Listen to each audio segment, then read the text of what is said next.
Hello, everybody, and welcome to our webinar today about the topic digital sovereignty, why it matters now, and how organizations can regain control. My name is Manuela Ollhäuser. I'm marketing director at IC Consult, and with me today is our presenter, Niels Sørensen, pre-sales engineer and technology advisor at IC Consult. And before I hand over to him, just some quick housekeeping topics from my side. You will all be on mute during the whole webinar. So if you have a question to Niels, just type in your questions in the questions panel and we will answer them at the end of the webinar. And the webinar will be recorded so that you all will receive an email with a link to this recording within the next few days. And yeah, that's all from my side already. And then I hand over to you, Niels. Thank you very much, Manuela. Well, as Manuela said, my name is Niels Sørensen. I'm a technology advisor. It's a nice title. Pre-sales support, I've been doing that for some years. The topic today is digital sovereignty. It's a hype term for sure in Europe, Germany, and beyond.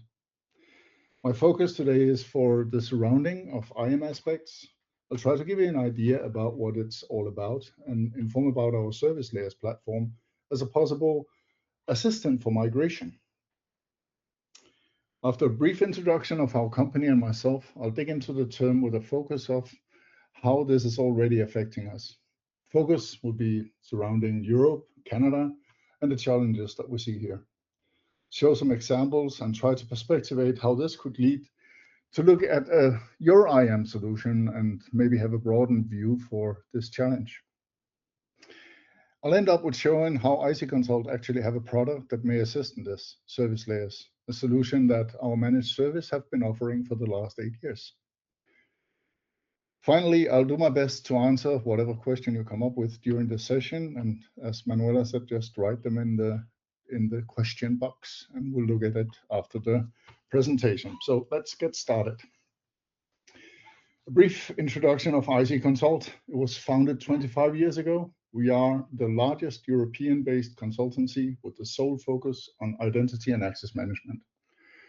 We are more than 850 colleagues and we have more than 300 active customers. With that, Gartner and KuppingerCole mention us as overall leaders and leading experts. We are partners with more than 30 different IAM providers and have a worldwide presence in more than 20 offices, including mainland China, the US, and Canada. We are offering traditional consultancy in implementing solutions for our customers, business and technology advice, and not least support, operation, and a complete hands-off managed service, including a patented unicorn solution, service layers. The solution I'll explore a little deeper in the second half of this presentation. And with our differentiated center of excellence and vast knowledge in solving specific challenges surrounding IAM, we are champion IAM excellence. Now, who am I actually, you may ask? Well, the reason I'm not speaking perfect English or American is that I'm native Danish and I was educated in mechanical construction where my fascination of computer-aided design and parametric control led me to continue to study computer science at Aalborg University in Denmark. 10 years ago, my wife and I left Denmark for Spain. So Spain is a warmer climate. My wife likes it hot. And I definitely find it very inspiring to be in another part than where I grew up. Being in Spain, I know it's very important to tell some personal things, and I'm a father of 7 grown-up children, and we have 11 grandchildren in the age from 16 to 4 months. So you can imagine it's a big Christmas lunch. I've been working in the IT business the last 35 years without any actual specific focus, but I've been around doing almost everything. The last 5 years, I've been enjoying to work here with IC Consult, and my focus has been on automation. And service layers is for sure one of the most complete automation platforms that I have been in my career. So related to IAM, I have 3 mentionings here that I would like to share with you. I started with doing LDAP consolidation at Aalborg University while consolidating 30 servers. This was back in the beginning of the century. Then some years ago, did some RBAC design and implementation for 28 universities worldwide. And while doing that, COVID hit.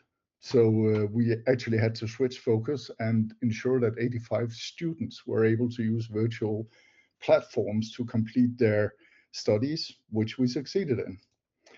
And then finally, I had a really interesting task together with some people that developed a communication platform, high military grade end-to-end encryption, where we kept the identities as hashes in Ethereum blockchains and developed a 100% autonomous validators that were residing as microservice in IPFS to validate the identity of even the metadata of the video calls.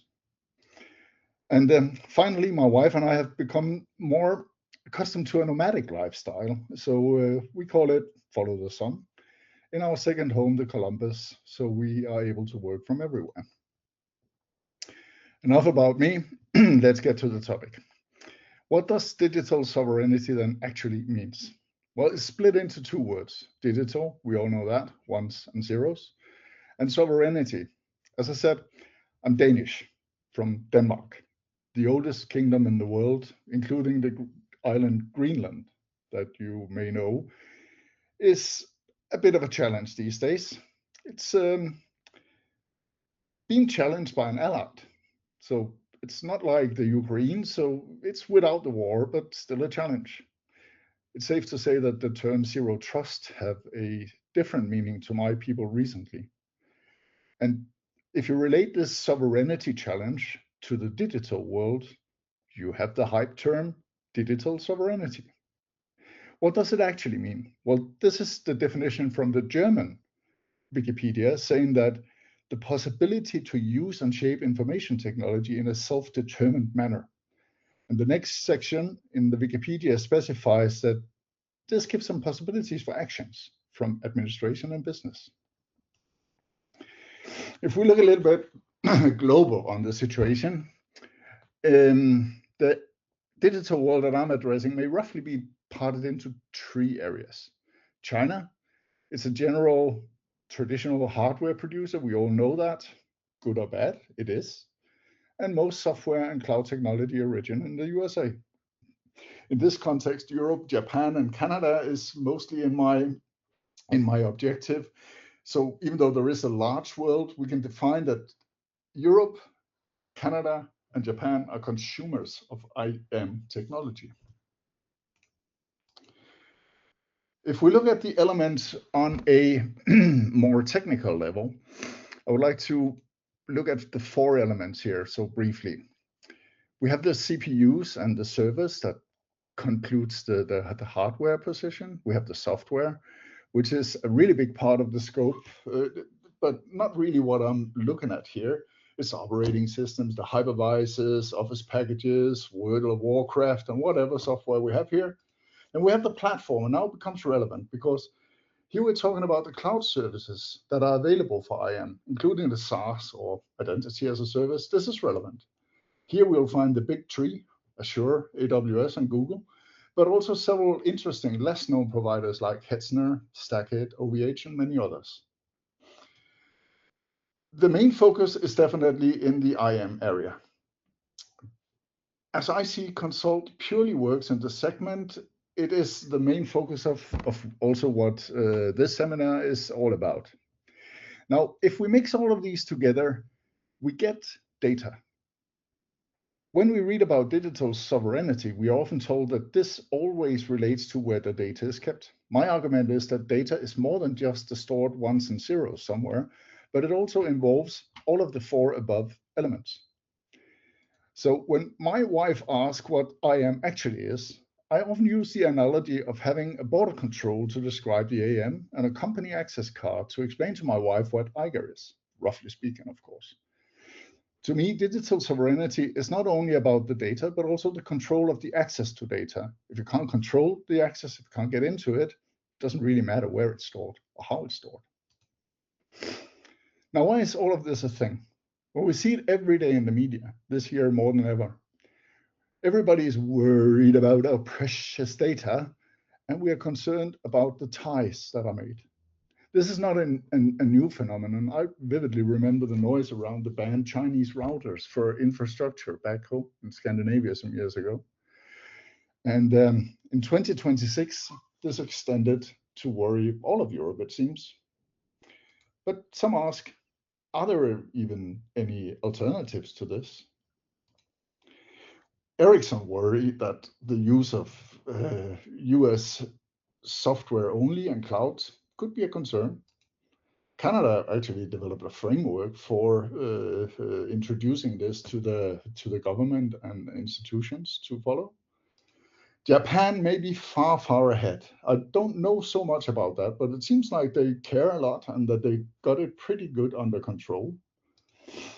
Some new regulations are being voted in.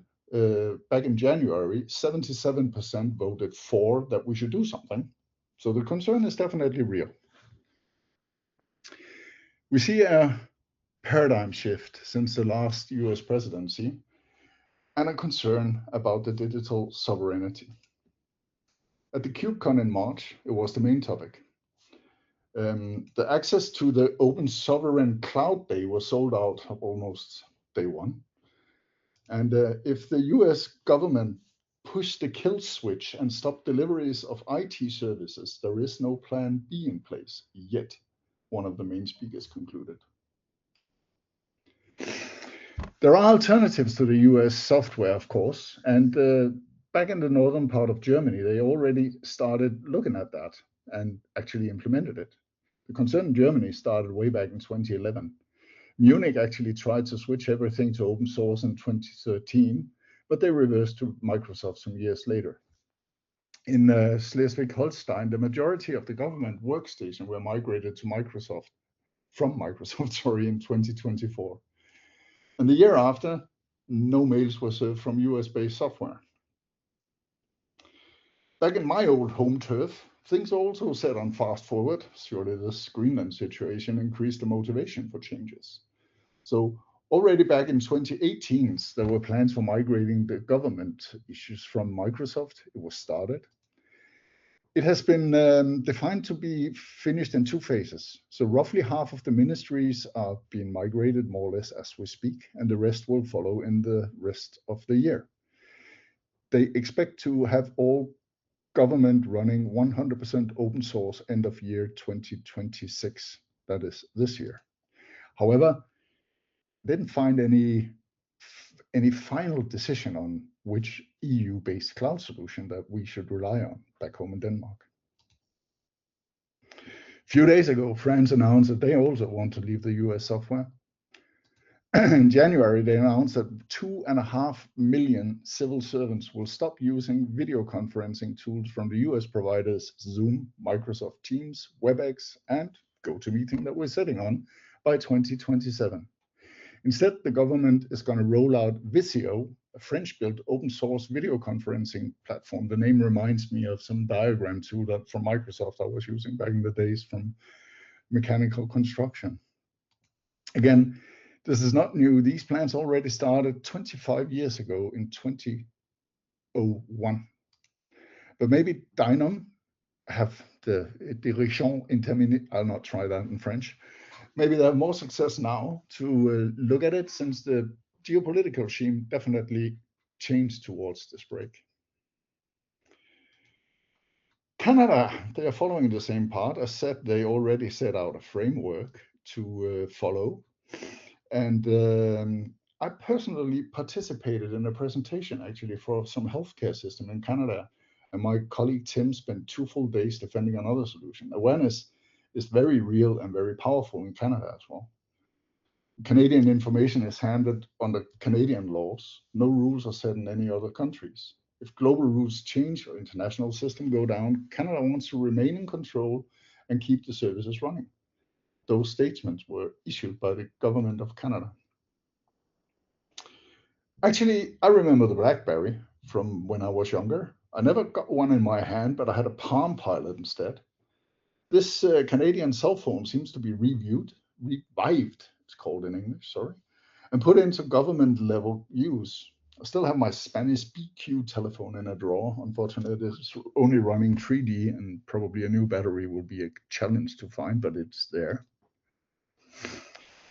If we look at the growth since 2017, we are now up to 85% of all cloud users are being provided by American cloud providers.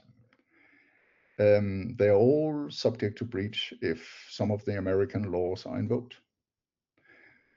So the good part is that now EU Euro 3C has been funded. It was announced, I think, 14 days ago by the Spanish Telefonica and the EU Commission. They put in a whopping 75 billion euros to dedicate that we make a Euro cloud launch. And no less than 87 participants, that's the current status, are participating in this to create the true US-based cloud. The drivers are, not unexpectedly, AI and 6G cell phone network. I think it's a great start, but I also think that they miss at least 2 decimals for this to happen within a reasonable time frame. Also, think that with a consortium of 87 participants, they will find challenges upon agreement of simple things like which IAM shall we use.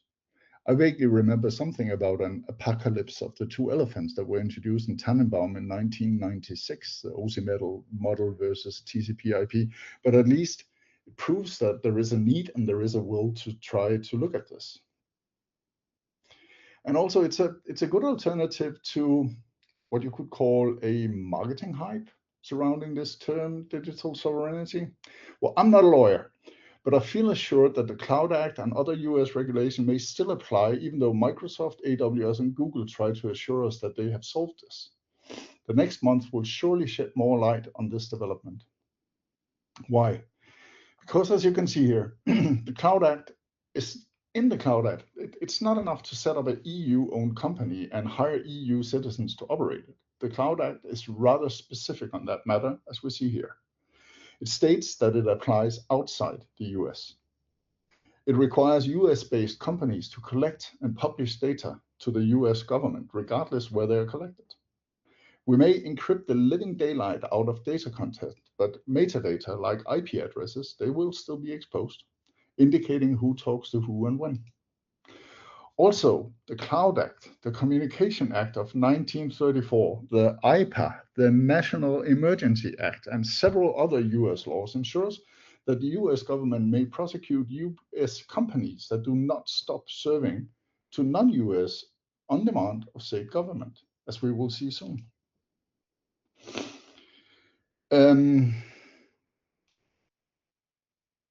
Regulation in Europe. It's not only the Americans that have regulation. We also remember maybe back in 2018 when GDPR was introduced, it was a roar. But some years later, it was actually perceived as a role model for many other countries. GDPR was just the beginning. Around the globe, we see laws that aim to protect our critical infrastructure. NIS2, the DORA being the latest examples. We have the Digital Services Act, DSA, or EU AI Act that set clear boundaries for how the specific services can be offered. All of these provide more or less good reason to prefer local services and service providers. And as we saw, the US have strict regulation in place, and also the Great Chinese Firewall is another example of regulations. There are regulations surrounding Russia, Saudi Arabia, Iran, and many other countries. So it's not uniquely us. One of the major concerns that we hear about all the time is pull the plug. This fear is found in Europe. It's found in Japan and Canada. As we saw on the map in the beginning, it seemed for me far, far away and very, very unrealistic some years ago. But the tariff strategy, the ICC event last year was a wake-up call. The ICC prosecutor, Karim Khan, had his Microsoft account blocked by the government that was under investigation by the ICC. As a result, ICC and the Austrian military were moving away from Microsoft to use open source, like the rest of the countries we already saw. The fear of business continuity is evident, and it's increasing. Another, maybe more physical example is a Dutch manufacturer called Nexperia. They produce some little known semiconductors for car manufacturers, for instance. In 2019, China bought majority of Nexperia through Wing Technologies. The Dutch government tried to get it back in September last year, and they took back control from Nexperia using some strange old law from the Cold War. And the result was pretty clear. It was not possible for them because China simply said, fine, we're not going to export to the EU. The result was that production stopped in Volkswagen. So they handed back the control to the Chinese owners in November 2025. Sovereignty lost. And as I stated in the beginning, this is not a quest towards America and China. Actually, there's an interesting example that solution should be driven directly within the country. So a relative large French-owned cloud provider, OVH, is also available in Canada. I use them personally. It was pretty obvious to use these as a provider to avoid GDPR, Cloud Act, whatever regulations, because they were already present. Unfortunately, that was not a solution. The Royal Canadian Mounted Police found a villain that were using French servers. They asked the Supreme Court of Canada to demand data, and OVH had to comply, which compromised the French digital sovereignty. I think the intentions are good. The GDPR is fairly simply intends to protect us end users and enforce that breach unannounced. So if there are dirty underwear, at least it's exposed. The intention is to protect us all from terrorists since the 9/11 incidents. The regulations protect us from fraud, from swindlers, etc., etc. So the intentions are good, but sovereignty is not easily solved. And honestly, there's not so much we can do to solve this. As an IT consultancy, it's all more political than technical. And honestly, the term digital sovereignty is overly used and it's surrounded by fear. I would like to use a different term, digital independence.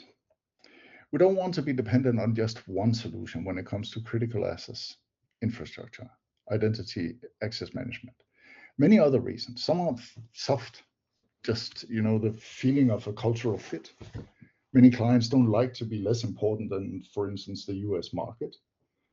They all like to have at least an illusion of importance, to escalate matters to the CEO they met during sales. Often it's just an illusion, but you can ask anyone that were in trouble with SAP over the last years. Can we as a consultancy then solve all these issues? Absolutely not. But we do have one product and managed service that may help customers to move closer to independence. Service layers. It is a bit of a unicorn, and yes, I know I'm a biased evangelist. I'll first try to explain a little bit about how service layers, what it is, using a non-technical approach, and then we'll look a little bit deeper. So a good friend of mine learned how to fly a one-propeller airplane. The first thing that the teacher told him was that landing is guaranteed. The plane will end up on the ground. The trick is to control the where and the when. What if the IM engine stops working midair?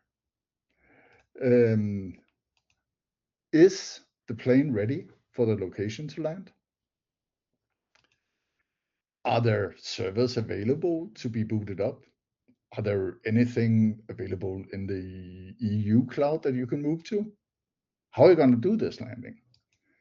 Are you relying on one SaaS solution for your IM? Will that continue operating, or is the provider threatened to stop the service under the many US laws? Or are you just moving the service to another location, start up the destination? How long before this service becomes unavailable? And once we're landed, what do we do to fix the IM situation? It broke down, maybe we should fix it again. What's the time frame? How long will it take you to fix this? And are there even any resources available in the market? I mean, you're probably not the only one that just landed. I think it would be a good idea to conclude that a contingency plan in 2026 should at least be in place. So the service layers customers already have the foundation for this in place. And let me just explain what service layers are based on something that I know very well: vacation. Meet service layers. It's a suitcase, it's even a pink suitcase full of goodies. To go on vacation, all we need with SaaS is a suitcase, a plane ticket, and some money. With service layers, we see it as a big pink suitcase where everything is available to produce the IAM system. Inside, you will find the identities, the data, the LDAP, the configuration, the login path, everything you need to produce an IAM system.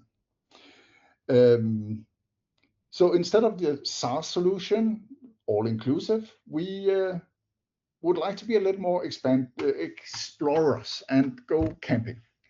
And the camper vans that we could choose from at present moment is One Identity Incorporate, Sail Away Pointers, and of course Ping Camper Rentals. This is still pretty stationary unless we get a car to tow all of these campers away. Luckily, there are some cars available. We do have rental cars from both AWS, Azure, and Google. You can choose whatever car you want and hook up any camper van you like, and go with a few exceptions. Unfortunately, the Google rental cars are not powerful enough to tow the One Identity campers.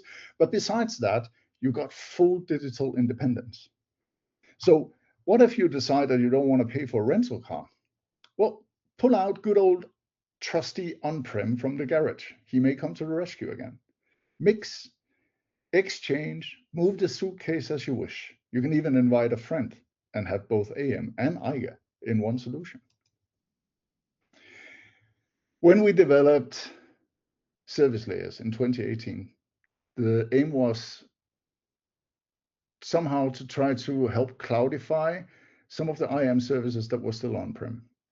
The main objective changed during the years. We had the identity as a service, which introduced a fast solution to an operational IAM solution, but with limited control. So the idea here was to merge these two, to do the on-prem and the IDaaS, offer a cloud solution using the on-prem services. That focused maybe changed and reused in other purposes. It's still a base for our managed service offering. Many stay, some jump on. Service layers bring several benefits to the customer. They can choose the underlying infrastructure, the cloud provider, or own data center, as we saw. This drives privacy. It allows you to determine where your data is stored and processed, which gives a better compliance to regulation and a better digital sovereignty. If you ask, who is the customer for this? I would, of course, answer everybody. But again, I'm an evangelist, so it doesn't really apply. Everything comes with a price tag. But surely you will find some highly regulated private enterprise customer or public sector that could be interested in looking a little bit on how to land your IAM plane safely. Let's do a little bit more technical, rough overview. Service layers uses virtualization and microservices. That equals a freedom to choose your platform. We utilize Kubernetes as a virtualization standard. It's currently available in the 3 large cloud provider, potentially others. Alternatively, your own hardware, the good old on-prem. The full environment is written down in a hierarchy of scripts. We call it configuration as code. We're using a version control system, Git, which allows you to travel back in time if necessary. Everything is built with security, monitoring, and zero downtime by design. Service layers is very independent from the infrastructure foundation. You decide 100% where the platform is run, data is processed, equal better digital sovereignty. If your cloud provider for some reason is stopped, shift to your own good old on-prem. Simply hook on another car to tow the camper. You can even switch your IAM stack, keeping the infrastructure, move the suitcase, or merge several technologies by inventing a friend with other suitcase, and consume it all as a service. Any platform with Kubernetes can be used. Currently, a set 3 IAM stacks are available in service layers with their on-prem editions. This block diagram shows the elements that are included in this managed service platform delivery. Everything is automated in a CI/CD pipeline and configuration and platform creation, terraforming as code. Security is integrated on every level of the platform. We apply 4eyes, least privilege, pod scanning by SNCC, SonarQube, and NeuVector for a start. Monitoring, logging is delivered as out-of-box standard. And operation of the platform is a natural thing as well. There are several additional tools available. Some enjoy the app owners portal if you need to onboard a large scale number of apps. We have something patented called a global token that allows you to operate legally behind the Chinese firewall and simply do the exchange of authentication using a token. And dashboards, etc., etc. It's very important that every customer will always be run in dedicated self-cloud environments or the on-prem services that they deliver to us. And currently, all three major cloud providers are available. More could follow, and on-prem offering access to Kubernetes and OpenShift can also do the trick. If you want to hear more technically on how this is done, I'm available for a demonstration at any time. If we look back, we will see that not all IAM stack, as said, are implemented. We also see that we are limited right now to the three large cloud providers. However, the service layer framework allows for new and exciting technologies, depending on the market and demand that you have. So in theory, any IAM stack that runs on-prem and facilitates remote control could become a camper van. And they could be driven by a cloud provider that provides API and Kubernetes. Obviously, we will probably need more than one customer because development cost. This slide summarizes the delivery as offered by managed service, including all needed aspects of implementing and operating the IAM system. The infrastructure could be one of three: bring your own cloud, which means that you deliver access to a cloud owned by you. We could offer, at present moment, AWS as a cloud base. We could run everything on-prem in your basement. We will ensure that all updates and patches are made available for the integrators of the system to select from. It'll come with a standard SLA with on-call. Managed service edition is possible in form of second and third level application support for documentation, integration support, etc., etc. And IC Consult is known to deliver the best implementation teams, the consultants to build, expand, and adapt the system as your company evolves. If we look a little bit at the customers that are already at our platform, you'll find a variety of industry segments. These are some of the customers that service layers have provided the DevSecOps base, we call it DevSecOps solution to. We're very proud to have these customers and that they chose us as partners. We always offer an RTO, RPO that includes the switch to another cloud provider or on-prem. That is normal standard. And these are the terms. We really aim towards assisting our customers in ensuring a smooth landing instead of rocky ground. So service layers will not solve the digital sovereignty problem either, not by far. But it is a huge step forward to minimize risk, reduce login, and ensure service availability. Service layers is IC Consult managed service contribution to make our clients more digital independent, at least. And what we are going to run on, it's up to your needs and desires. That's all I have, Manuela. I think I kept me, yeah. Thank you very much, Niels. So now start with the questions. So you can, if you have a question to Niels, just type it in the chat and then we can pick them up. So let's quickly have a look and let's start with one question. What did you do on a personal level to prepare for a digital sovereignty solution? Well, that's It's always nice to take your own medicine, I guess. Well, I'm a strong believer in what's called the Pareto principle. It's the 80-20 rule. It's also called the power law of a vital few. And it says that around 80% of consequences come from 20% of causes.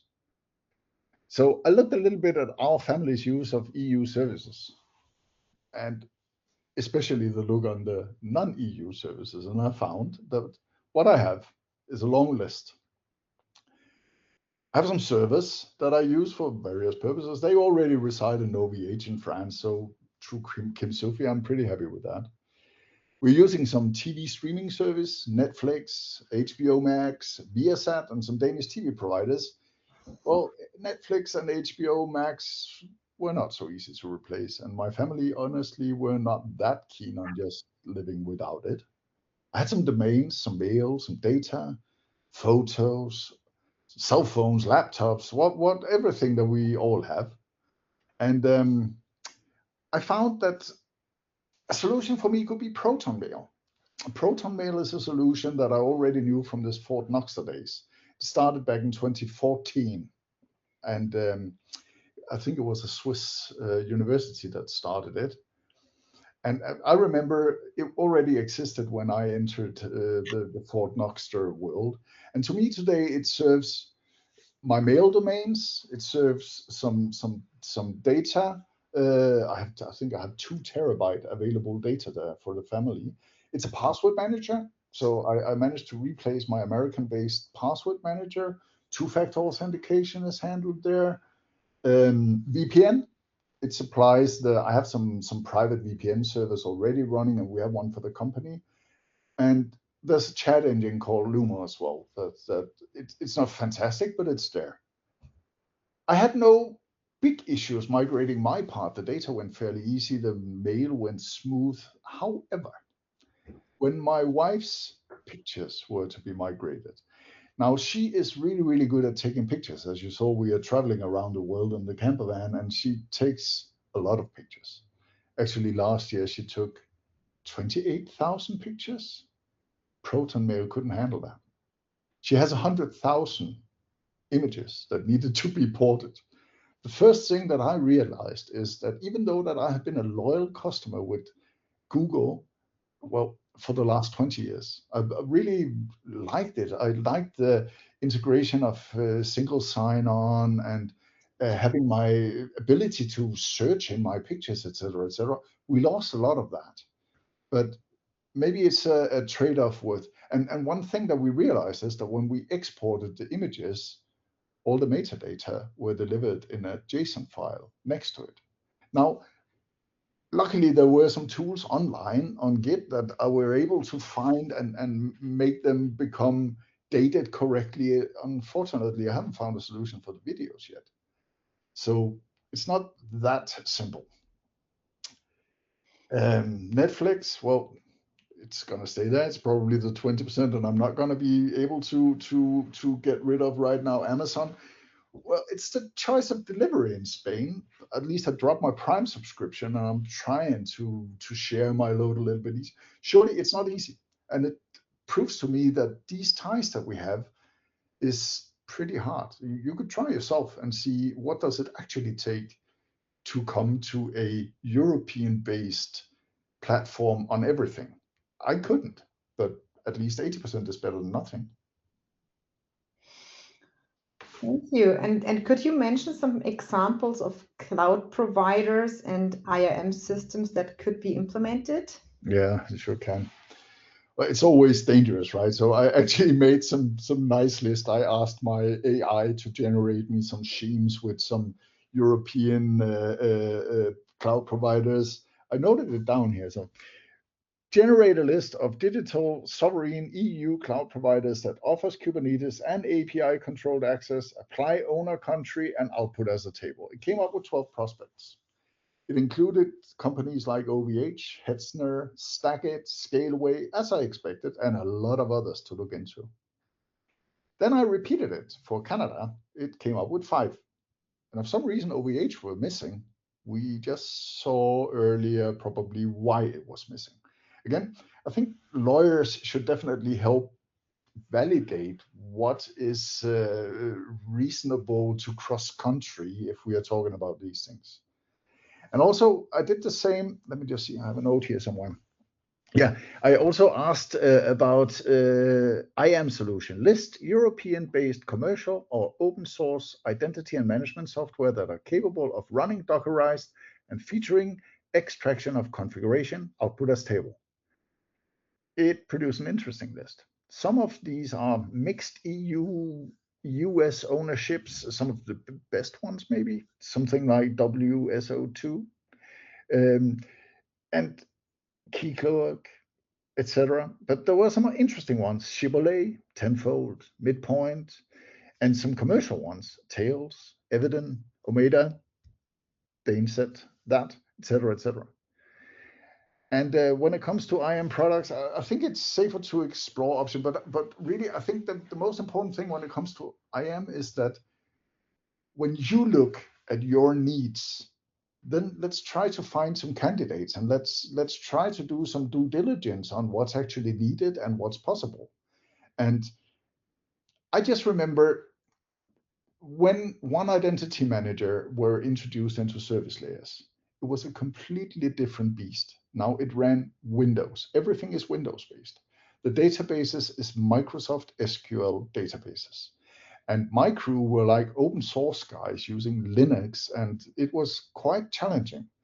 So it took them 3 days to establish the first proof of concept and 3 weeks to have a minimum viable project. And that was, switching pretty significant parts of this.